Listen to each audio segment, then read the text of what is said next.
उत्तर प्रदेश के तमाम शोषित, वंचित, पीड़ित शिक्षा मित्र तथा बीटीसी के अनुसाथियों को मेरा नमस्कार, आदाब। साथियों, जब से 11 सितंबर की सुनवाई नियत हुई है तभी से बहुत सारे साथियों के पूरे प्रदेश से फोन कॉल्स और मैसेजेस हमें लगातार प्राप्त हो रहे हैं। मैं उन तमाम आपके सवालों के जवाब के साथ उपस्थित होने का मैंने प्रयास किया है। साथियों, कल माननीय हाई कोर्ट की डिवीजन बेंच में 6800 की लिस्ट पे सुनवाई होनी थी। उसी समय विधि चाणक्य के एडवोकेट अमित भदौरिया साहब ने 14548 को मेंशन किया और कोर्ट को जानकारी दी कि इस याचिका में बहुत ही लंबे समय से सुनवाई नहीं हो रही। कोर्ट ने इसका संज्ञान लिया और 11 सितंबर को एक साथ टैग करते हुए समस्त 69,000 से संबंधित जितनी भी याचिकाएं हैं उन समस्त याचिकाओं को एक बेंच बनाते हुए 11 सितंबर से लगातार सुनवाई करने का आदेश और निर्देश दिया। अब तमाम साथियों के मन में एक आशंका है, तमाम साथियों के मन में प्रश्न है कि कहीं इससे हमारा अहित तो नहीं होगा, हम आरक्षण के मुद्दे के साथ में क्यों टैग हो गए। हम आपको बताते चलें। सबसे पहले मैं आपको स्पष्ट कर देना चाहता हूं कि माननीय हाई कोर्ट की वर्तमान समय में हमने हाई कोर्ट में किसी भी एडवोकेट को इंगेज नहीं किया है। कुछ बीटीसी के साथी हैं जिन्होंने एडवोकेट अमित भदौरिया साहब को जरूर इंगेज किया है और वो अपनी रणनीति के तहत, चूंकि बीएड को बाहर कराना है इसलिए वो न्यायालय में गए। हम आपको बता देना चाहते हैं कि आज की तारीख में बीएड दो कंडीशन में, दो परिस्थितियों में बाहर हो सकता है। एक, बीएड बाहर होने का मतलब है 28 जून 2018 का वह नोटिफिकेशन रद्द हो जाना और आने वाली तमाम भर्तियों से बीएड को बाहर कर देना।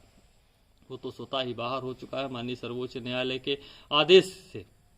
लेकिन यदि आप चाहते हैं कि 69,000 शिक्षक भर्ती से बीएड बाहर हो तो हम आपको स्पष्ट कर देना चाहते हैं आज की तारीख में माननीय कोर्ट केवल और केवल एक पिटीशन है 14,548 और उसके साथ में 5 और याचिकाएं हैं जो उसके साथ में बेंच में हैं, टैग में हैं। उन याचिकाओं पे सुनवाई के बिना बाहर नहीं हो सकता है। क्यों? क्योंकि आप यदि आज जाते हैं और कोर्ट से कहते हैं तो कोर्ट सीधे सीधे आपको बता देगा कि साहब माननीय सर्वोच्च न्यायालय ने आदेश दिया और उस आदेश के बाद से हम बीएड को बाहर कर दे रहे हैं। यदि आप ये कहते हैं कि हम तो माननीय सर्वोच्च न्यायालय के आदेश से बहुत पहले, जब भर्ती का रिजल्ट भी नहीं आया था, उस समय से कोर्ट के समक्ष हैं, ऐसी स्थिति में कोर्ट उस आपकी बात पे विचार करने के लिए बाध्य होगा, विचार करने पर मजबूर होगा और सोचेगा भी। और यदि आप चाहते हैं कि 69,000 शिक्षक भर्ती से बीएड बाहर हो तब आपको 14,548 पे सुनवाई के बिना कुछ भी संभव नहीं है।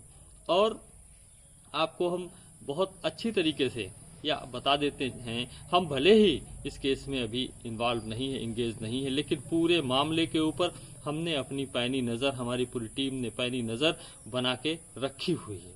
इसलिए आप कतई भी परेशान न हो, हताश और निराश न हो।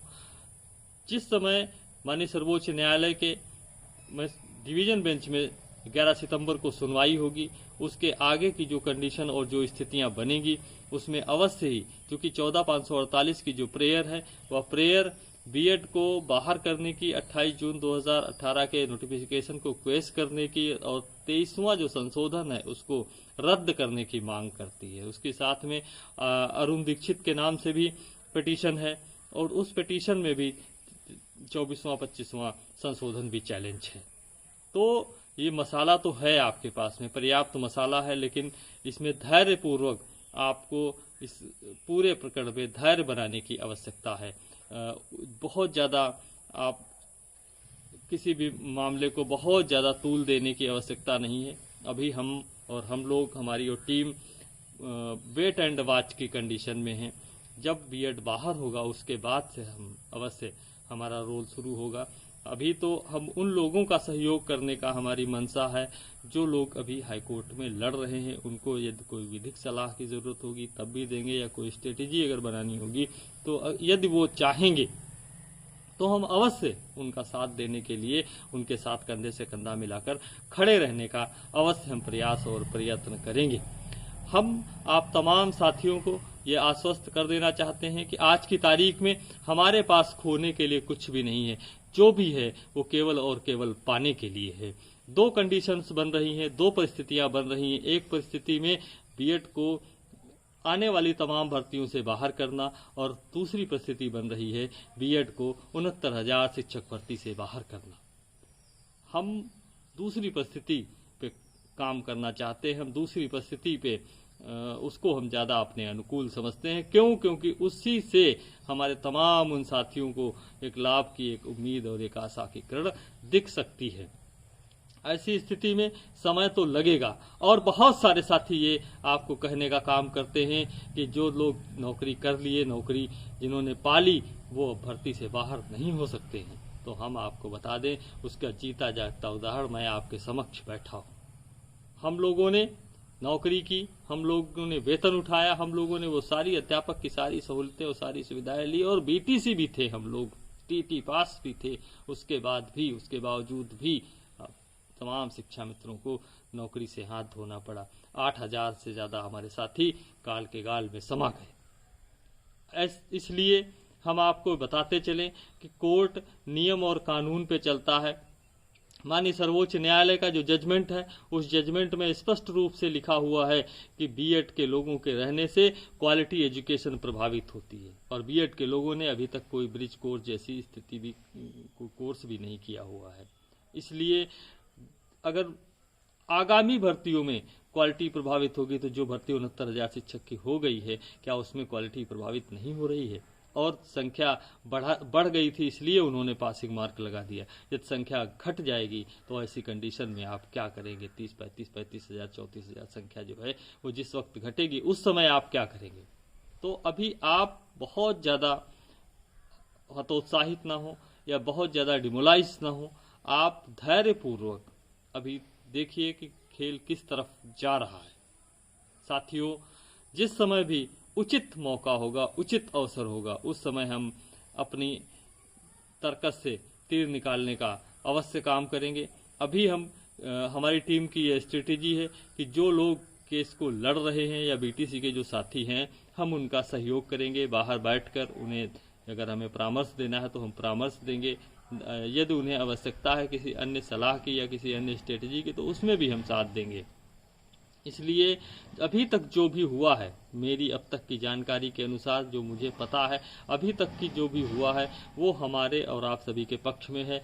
जो याचिका हमारी 3 साल से पेंडिंग थी, जिस पे सुनवाई नहीं हो रही थी, कम से कम अब उस पर सुनवाई होगी और उसी पे माननीय सर्वोच्च न्यायालय का जजमेंट फॉलो होगा। यदि किसी अन्य याचिका पे माननीय सर्वोच्च न्यायालय का जजमेंट फॉलो होता तो कोर्ट उन्हें 28 जून 2018 को रद्द करते हुए और उन्हें आगामी भर्तियों से बाहर करने का मौका देता। और यदि आकाश पटेल की 14,548 पे जजमेंट फॉलो होता है तो ऐसी स्थिति में 69,000 शिक्षक भर्ती से बाहर करने का आदेश कोर्ट के द्वारा दिया जा सकता है। ऐसी हमें आशा और उम्मीद है। हम एक बात और आपसे स्पष्ट कर देना चाहते हैं। इस पूरे मामले में, इस पूरे प्रकरण में हमारा या आकाश पटेल का किसी भी प्रकार से कोई भी योगदान नहीं है। ये पूरा का पूरा जो कल हुआ, उसमें विधि चाणक्य के एडवोकेट अमित भदौरिया साहब ने स्वविवेक से अपने रणनीति के तहत ये कार्य किया है और उन साथियों के लिए किया है जो साथी उनके पास में पिटिशनर बनके, याची बनके गए हैं। इसलिए फिर भी हम इस पूरे प्रकरण को, पूरे मामले की हम पूरी तरीके से समर्थन करते हैं और तमाम साथियों से, तमाम अपने उन भाइयों से हम अपेक्षा और अनुरोध करते हैं आप धैर्यपूर्वक अभी देखिए आगे सुनवाई जब होगी, सुनवाई के बाद में क्या निकल के आता है। और जिस समय भी आप यकीन मानिए कि जिस समय भी हमें लगेगा कि इस केस में हमारी ज़रूरत है, उस समय हम जरूर फ्रंट पे आने का काम करेंगे और तब तक के लिए हम उन तमाम साथियों का सहयोग करने का भी कार्य करेंगे पूरी तरीके से। इसलिए आप सभी साथी धैर्य बनाए रखें और हम जल्दी ही अग्रिम रणनीति के साथ में, अग्रिम जो भी चीज़ें होंगी उनके साथ में आपके बीच उपस्थित होने का प्रयास और प्रयत्न करेंगे। तब तक के लिए आप सभी का बहुत बहुत धन्यवाद। आपके संघर्ष का साथी रिजवान अंसारी। जय हिंद।